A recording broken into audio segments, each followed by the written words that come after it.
রমাজানের প্রস্তুতি নাম্বার 1, আমার সেটা বলেন। রমাজানের প্রস্তুতি নাম্বার 1 হচ্ছে যত দুনিয়াবি কাজ আছে সেই কাজগুলোকে কমিয়ে ফেলবো। দুনিয়াবি কাজগুলো কি করব? মানে দুনিয়াবি যত কাজ, যত ব্যস্ততা যা আছে এগুলোকে কমায় নিয়ে আসবো, যাতে রমজান মাসে আমাকে বেশি বাইরে দুনিয়াবি প্রয়োজনের বাইরে বের হইতে না, বেশি ব্যস্ততা আমাকে দুনিয়ার জন্য না করতে হবে।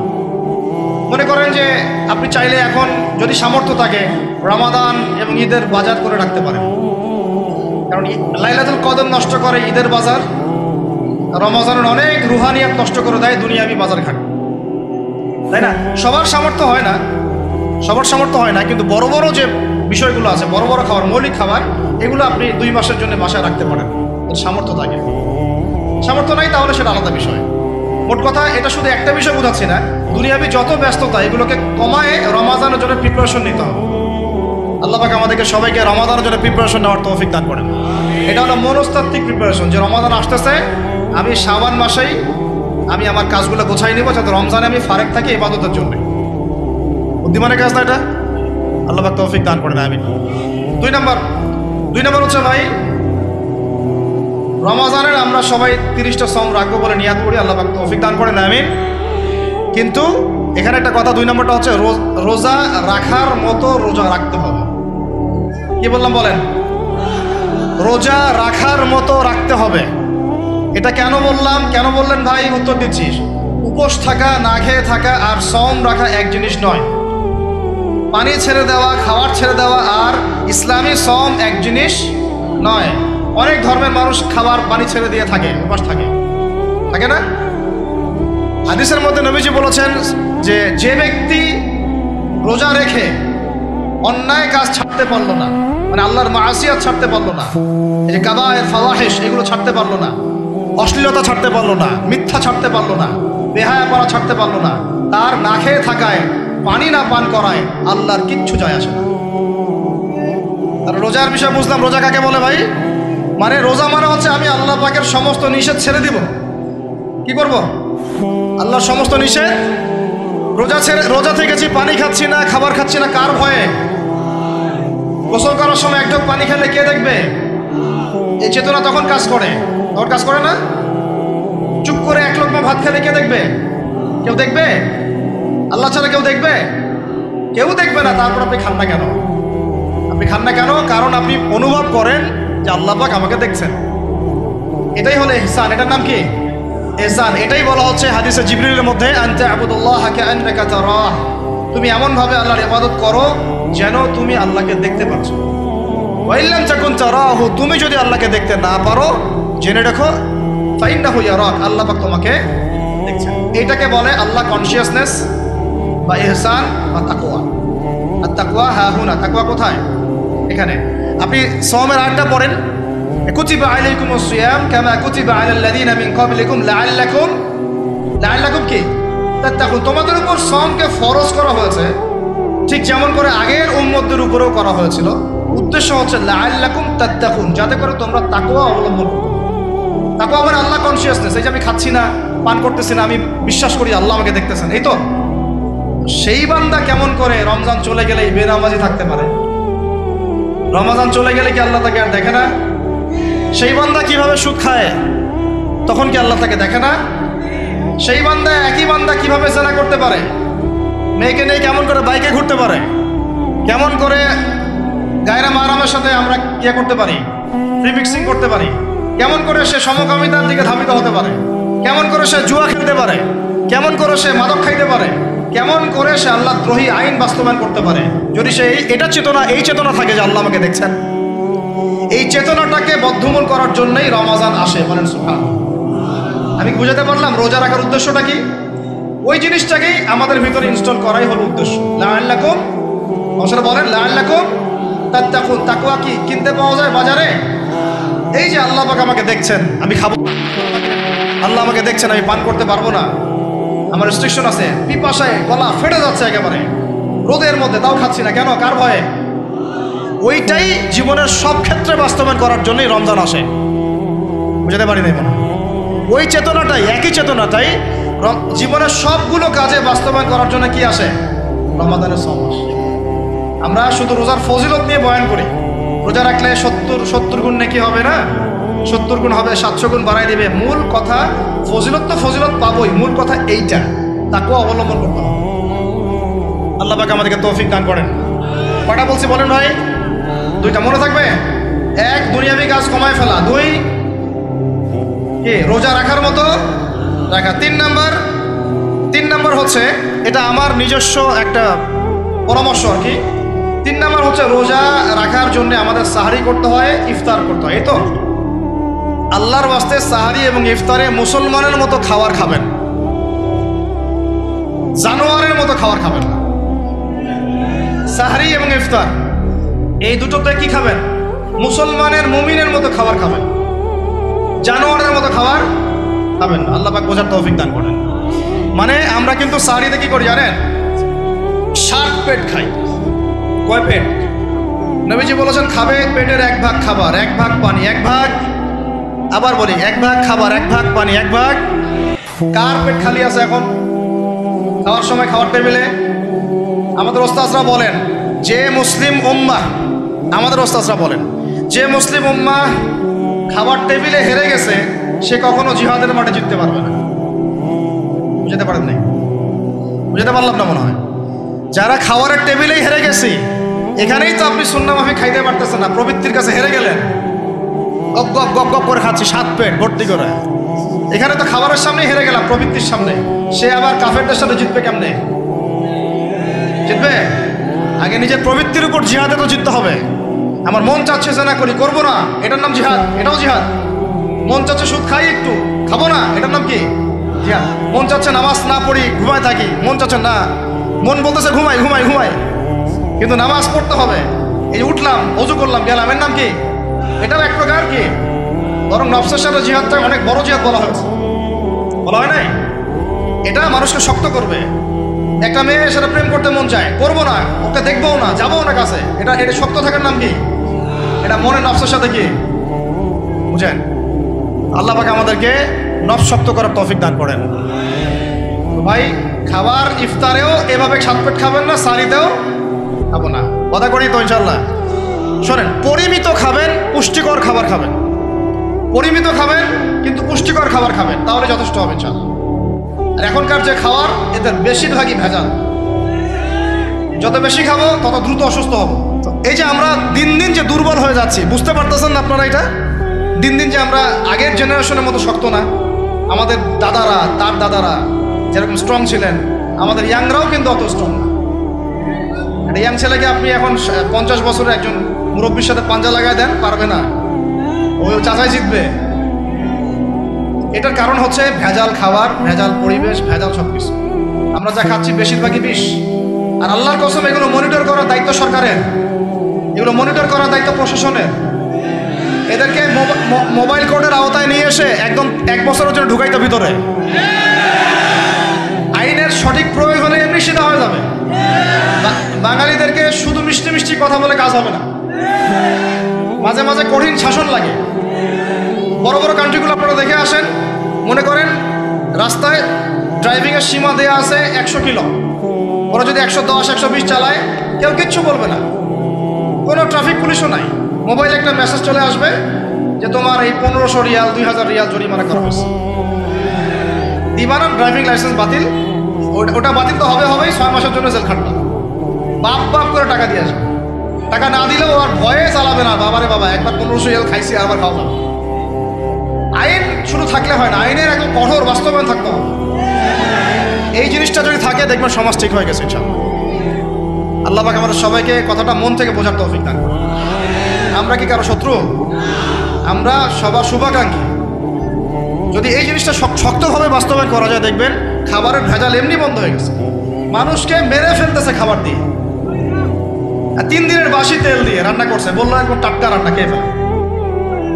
এই যে কোলেস্টেরল বেড়ে গেল, ক্যান্সার হচ্ছে। গরু ইঞ্জেকশন দিয়ে ফুলায় খাবায় মোটা তাজা করে ফেলায়, করে নাই? কি অবস্থা মানুষের বুদ্ধি! চালের মধ্যে এটা মিশাচ্ছে, ডালের মধ্যে ওইটা মিশাচ্ছে, পানির মধ্যে কি মিশাই দিচ্ছে, ড্রেনের পানি বলতেছে মিনারেল ওয়াটার। হ্যাঁ, ডাব খাবেন, ডাবের পানি আগে ইঞ্জেকশন দিয়ে বের করে ফেলাইছে, আগে খাই ফেলছে, অল্প একটু বাকি আছে।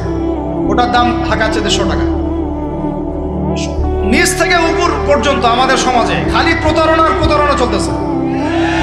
এই কারণে আমাদের উপর থেকে আল্লাহর রহমত দিন দিন উঠে যাচ্ছে। আমাদেরকে সতর্ক হওয়া উচিত, আমাদেরকে সৎ হওয়া উচিত। সৎ হইতে পয়সা লাগে না, সৎ হইতে পয়সা লাগে। সবাই যার যার জায়গা থেকে ভালো হয়ে যায়, কিচ্ছু করা লাগবে না ইনশাআল্লাহ। আপনি মাদক খায়েন না, কেউ জোর করে মাদক খাওয়াবে? আপনি নিজে সুদ খায়েন না, কেউ জোর করে সুদ খাওয়াবে? এখানে কেউ মাদকের দোকান দিল, আমরা খাই না, ও দোকান নিয়ে চলতে পারবে না? টামটপলা বাঁধে চলে যাবে, কি করবে? যাইতে বাধ্য সে। আমরা খাইলে সে ব্যবসা করবে। আল্লাহর ওয়াস্তে আমরা কোনো রকম প্রতারণার কাছেও যাব না, হারামের কাছেও যাব না, এবং অন্যকে আমরা প্রতারিত করবো না ইনশাআল্লাহ। বাজার মার্কেটে একটা অনেক জটিল বিষয়। রমজান মাস আসলেই দেখবেন দাম বাড়া শুরু হয়েছে। এখনই অসাধু ব্যবসায়ী যারা, ওরা রিস্টোর করে ফেলাইছে, ওরা আবার সিন্ডিকেট করে ফেলবে, এই দামের বাইরে যাবে না। তখন আবার দেখবেন যে সরকার বিপাকে পড়ে গেছে, দাম আর কন্ট্রোল করতে পারতেছে না, তখন ভর্তুকি দেওয়া লাগতেছে, আবার ওদেরকে আইনে আনা লাগতেছে। মানে আমরা নিজেরাই ঠিক নাই। কারা ঠিক নাই? আমরা নিজেরাই ঠিক নাই। এই কারণেই তো আমরা মানে আমাদের সমাজের উপর থেকে আল্লাহ পাকের রহমত বরকতটা উঠে যাচ্ছে দিন দিন। আপনি দেখে নিন, যে পণ্যের দাম এখন 200 টাকা, রমজান মাস আসলে দেখবেন 250 টাকা 300 টাকা বাড়াই দিচ্ছে। এটা ব্যবসায়ীরা করবে, অনেক অসাধু ব্যবসায়ী করবে, এটা অনেকেই করবে, এখনো চলতেছে। আমাদের বাংলাদেশে এমন কিছু নাই যেটা উৎপন্ন হয় না। আমরা যদি আমাদের এখানে সঠিক জাকাত ভিত্তিক অর্থনীতি থাকতো, সততা থাকতো, ইনসাফ থাকতো, আমানত থাকতো, আমাদের জিনিস আমরা খেয়ে শেষ করতে পারতাম না, এরপর বাকিটা রপ্তানি করতে পারতাম। অনেক কথা ভাই, এগুলো অর্থনীতির বিষয়, আরেকদিন কথা হবে ইনশাআল্লাহ। রমজানে আসছি যেহেতু এতটুকু নসিহত করি। 3 নম্বর, যে ভাই আমরা এমনভাবে খাবো না যে খাওয়ার মনে হয় জানোয়ারের খাওয়া।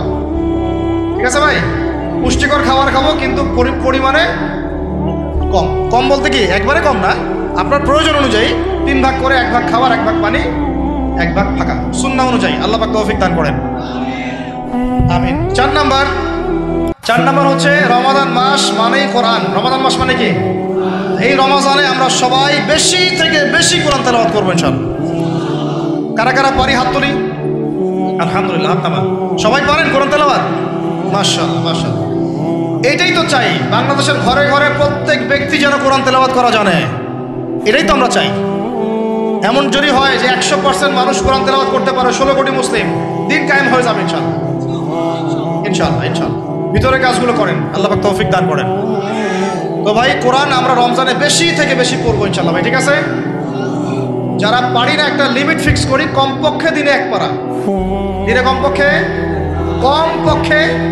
1 পারা, তাহলে 30 দিনে 1 খতম হবে। ওকে, আরো বেশি পারি 2 পারা, তাহলে 2 খতম হবে। আরো বেশি পারি 3 পারা। এমন আমাদের ইমামদের যুগে, আমাদের 4 ইমামদের যুগে, সলফে সালেহিনদের যুগে প্রতিদিনই 1টা করে খতম দিতেন তারা। সুবহানাল্লাহ, তাদের সময় আল্লাহ বরকত দিয়েছিলেন। সুবহানাল্লাহ, সারা রাত জেগে তেলাওয়াত করতেছেন, নামাজ পড়তেছেন, দিনের বেলা তেলাওয়াত করতেছেন। রমজান মাস হচ্ছে কোরআন নাজিলের মাস। এই মাসে যে হতভাগা কোরআন পড়তে পারলো না, তার জন্য আফসোস করা ছাড়া কিছু করার নেই। রমজান মাসে কোরআন আগে পড়বো, কোরআন শিখবো, না পারলে কি করবো? না পারলে 1 মাসে শিখবো, অন্যকে শেখাবো, কোরআনের দার্স দিব, কোরআনের মাহফিল হবে, কোরআনের তাবলীগ হবে, কোরআন নিয়ে আলোচনা হবে ইনশাআল্লাহ। আমরা জানবো কোরআনের মধ্যে কি আছে। এটা জানার সবচেয়ে উত্তম মাস হচ্ছে কি? রমাদান। আল্লাহ পাক তৌফিক দান করেন, আমিন। যারা আমরা আরবি জানি টুকটাক ভাঙাচোরা, তারা আমরা এটার অর্থ পড়বো ইনশাআল্লাহ। যারা আমরা আলেম ওলামা আছে অনেকেই, যারা ইফতা দিয়েছি, দাওরা দিয়েছি, বা আমরা তালেব ইলম ওলামায়ে কেরাম যারা আছে, আমরা এই কোরআনের তাফসীরগুলো পড়বো ইনশাআল্লাহ। মানে কোরআনময় রমাদান। কোরআনময় কি? এবং চেষ্টা করবেন, আমার খুব ইচ্ছা হয় যদি আল্লাহ পাক আমাকে ক্ষমতা দিতেন, তৌফিক দিতেন, আমার ইচ্ছা হয় যে রমজান মাসে বাংলাদেশের যত মসজিদ আছে সমস্ত মসজিদে কোরআন শিক্ষা ফ্রি হয়ে যাবে। ভালো উদ্যোগ না? বাংলাদেশে কত মসজিদ আছে? 1000 না লাখ? লাখ না কোটি? হয়তো কোটি কোটি মসজিদ থাকতে পারে। প্রত্যেকটা মসজিদে যদি বিনামূল্যে কোরআন শিক্ষা কার্যক্রম করা যেত রমজান মাসে, 1 মাসে আপনি দেখতেন প্রায় মিনিমাম 5 কোটি মানুষকে কোরআন শেখানো যায়। তাও হাতে কলমে। তাও কি হাতে কলমে? বই দেওয়া হতো ফ্রি, আর ওই যারা টিচার ক্লাস নেবে ওদেরকে বেতন দিব, ভাতা দিব সরকার থেকে। দেওয়া যায় না? দেওয়া যায় না? আচ্ছা, যদি গভর্নমেন্ট নাও দেয়, আপনারা যাকাত থেকে দিতে পারেন, সদকা থেকে দিতে পারেন, পারেন না? নিজেদের পকেট থেকে দিতে পারেন, নিজের ব্যবসা থেকে দিতে পারেন, এলাকা ভিত্তিক দিতে পারেন, কত উৎস আছে না?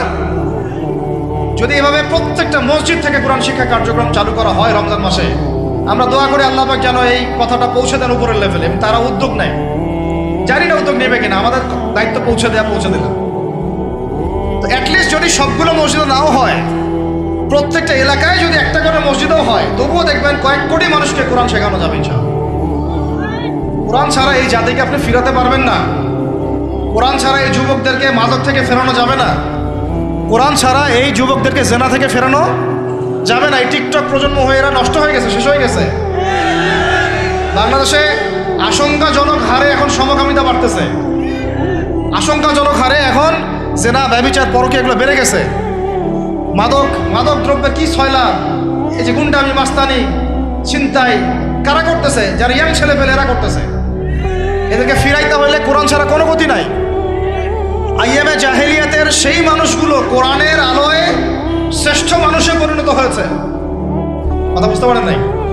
আইয়ামে জাহেলিয়াতের সেই মানুষগুলা যারা একসময় নিজের মেয়েকে দাফন করেছিল জীবন্ত। ইন্না লিল্লাহি ওয়া ইন্না ইলাইহি রাজিউন। চিন্তা করা যায়? আপনি আপনার মেয়েকে দাফন করতে পারবেন জীবন্ত? পারবেন? বলেন। এরকম মানুষ যারা এই কাজ করেছিল, তারা কোরআনের সংস্পর্শে এসে সোনার মানুষে পরিণত হচ্ছে। এই কিতাব আল্লাহ পাক নাজিল করেছেন ওই ঘরের উপরে উঠিয়ে রাখার জন্য না, মাঝে মাঝে বের করবো, ধুলা মুছবো, চুমু খাবার রেখে দিব, এই জন্য না। বাবা মারা গেছে, খুললাম, পড়লাম, সব বক্সায় দিলাম, এই জন্যে না। শুধু এই কিতাব আল্লাহ পাক নাজিল করেছেন যারা আমরা হৃদয়ে ধারণ করি। কোথায় ধারণ করি? হৃদয়ে ধারণ করবো তো তখনই যখন আমি বেশি তেলাওয়াত করবো, বেশি বেশি পড়বো, সবাইকে পড়াবো, শেখাবো। আল্লাহ পাক আমাদের সবাইকে কোরআনের বিপ্লব ঘটানোর তৌফিক দান করেন, আমিন। তো প্রিয় ভাইরা, 4 নম্বর কাজ, কোরআন শিখবো, পড়বো, শেখাবো, দার্স দিব। কোরআনের একদম বিপ্লব। রমজান মাসে ইনশাল্লাহ কোরআনময় রমাদান হবে ইনশাল্লাহ। রমজান মাসে অন্য কোনো বইও পড়ার দরকার নেই প্রয়োজনে।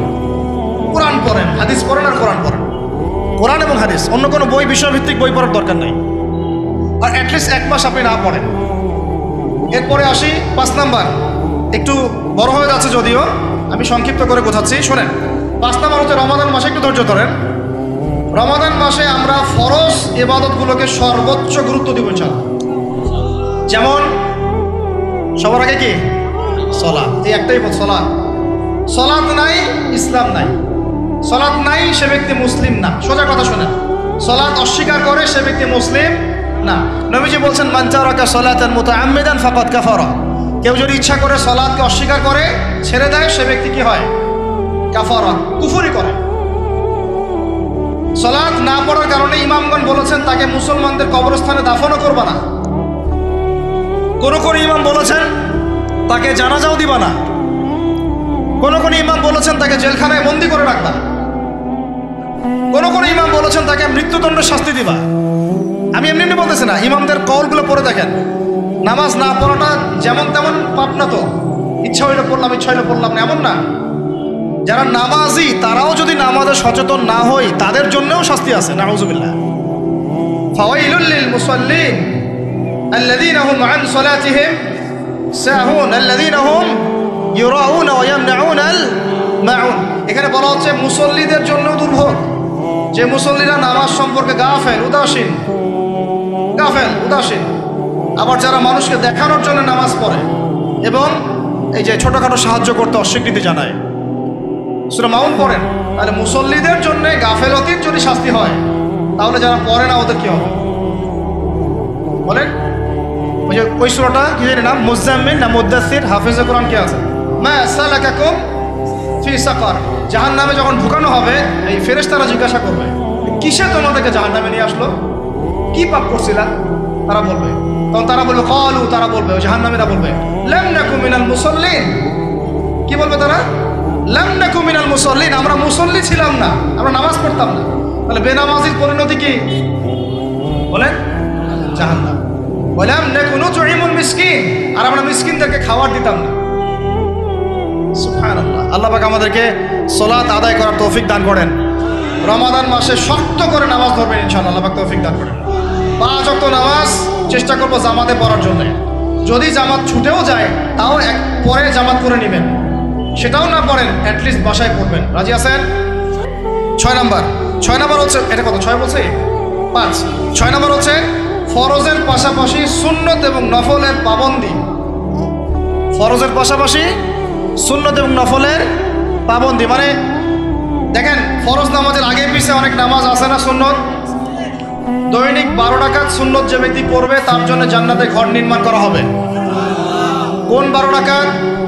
ফজরের আগে 2, ফজরের আগে, জোহরের আগে 4, তারপরে 2, তারপরে মাগরিবের পরে, এশার পরে, মোট কত হইল 12। এই 12 রাকাত নামাজ যে ব্যক্তি দৈনিক পড়বে তার জন্য জান্নাতে ঘর নির্মাণ করা হবে। রমজান ছাড়া এগুলো ধরার উত্তম কোনো সময় আছে? অনেক সময় মিস হয়ে যায়, রমজানে যেন ধরি আমরা, আল্লাহ পাক তৌফিক দান করেন। এর পাশাপাশি দেখেন দৈনন্দিন অনেক সুন্নতের আমল আছে না, বিভিন্ন কাজের দোয়া, মাসনুন দোয়া, জিকির আজকার, এগুলো আছে না। এই প্রত্যেকটা কাজকে শক্ত করে আঁকড়ে ধরবো ইনশাআল্লাহ, আল্লাহ পাক তৌফিক দান করেন। আমিন। যে কাজটা করবেন তার আগে জেনে নেবেন ওই কাজটা কিভাবে করলে সুন্নত হবে। সকালে উঠে এক দৌড় দিয়ে বাথরুমে যাবেন না, উঠে আগে বসবেন, চোখ ঘষবেন, মুখ থেকে ঘুমের ভাব দূর করবেন, তারপরে বলবেন আলহামদুলিল্লাহ আল্লাযী আহইয়ানা বা'দা মা আমাতানা ওয়া ইলাইহিন নুশুর। তারপরে আপনি যাবেন আস্তে আস্তে বাথরুমে, বাম পা দিয়ে ঢুকলেন, ইস্তেঞ্জা করলেন, ডান পা দিয়ে বের হবেন। ঢোকার সময় দোয়া আছে, আল্লাহুম্মা ইন্নী আউযু বিকা মিনাল খুবসি ওয়াল খাবাইস। বের হওয়ার সময় আলহামদুলিল্লাহ আল্লাযী আযহাবা আনিল আযান ওয়া আফানি গুফরানাকা, দোয়া আছে। এগুলো সুন্নাহ মোতাবেক কাজ করবেন। বুঝাতে পারতেছি? কাপড় পরবেন, যে কোনো কাপড় পরবেন না, যে কাপড় যে সুন্নত নবী পড়তেন সেই সুন্নত পরবেন। চেহারা নবীর মতো হতে হবে, ক্লিন শেপ চেহারা চলবে না, ক্লিন শেপ চেহারা চলবে না। অনেকে মনে করেন যে এটা তো ফরজ কিছু না, এত তাচ্ছিল্য করেন কেন? এটাকে শেভ করা মানে হলো নবীর সুন্নতকে জবাই করা। বুঝাতে পারি নাই? এক মুষ্টি রেখে কাটেন, সেটা আলাদা ইস্যু, আলাদা মাসালা। পুরুষের চেহারায় দাঁড়িয়ে থাকতেই হবে, মাস্ট বি। পোশাক আশাক থাকতেই হবে নবীর মতো। আমরা আমাদের সংস্কৃতি নিয়ে গর্বিত না? গর্বিত না? ইসলামিক সংস্কৃতি কোনো দেশ, জাতি, বর্ণ নির্দিষ্ট করে আসে না, সবার জন্যে। আমাদের নবী কি আরবদের নবী না পুরো বিশ্বের নবী? তাহলে আমাদের নবীর সুন্নত কি শুধু আরবরা পালন করবেন, আমরা সবাই করব? এখন আমাদের সবার চেহারা নবীর সুন্নাহ অনুযায়ী হতে হবে। গোফ ছোট করতে হবে, দাড়ি লম্বা করতে হবে, পোশাক ঠিক করতে হবে, টাকনুর উপরে কাপড় পরতে হবে। এখন ছেলেরা পরে টাকনুর উপর কি, হ্যাঁ ছেলেরা পরে টাকনুর নিচে, আর মেয়েরা পরে কি উপরে। এরপরে বসে ছেলের সাথে বাইকে, দেখবেন হাঁটু পর্যন্ত দেখা যায়। সেটা এমন না? এখন হুজুর আপনারাও দেখেন না? আমরা দেখি না, আপনারা দেখান। আমরা কি করি না? আমরা দেখি না, বরং আপনারা দেখান। দেখালে আমরা চোখটা সরাই বলি আউযু বিল্লাহি মিনাশ শাইতানির রাজিম। চোখে বললে আমরা কি বলি? আউযু বিল্লাহি মিনাশ শাইতানির রাজিম। এখন আসেন, আমাদের পোশাক আশাক, কথাবার্তা, চলাফেরা, আমল, খাওয়া, ঘুম, ব্যবসা বাণিজ্য যা আছে, রাজনীতি, অর্থনীতি, সমাজনীতি, সব কিছু নবীর সুন্নাহ মাফিক ঢেলে সাজাইতে হবে। রাজি কি না? রমজান মাসে এটা নিয়াত করা যাবে ইনশাআল্লাহ? ইনশাআল্লাহ, আল্লাহ পাক তৌফিক দান করেন। আমিন।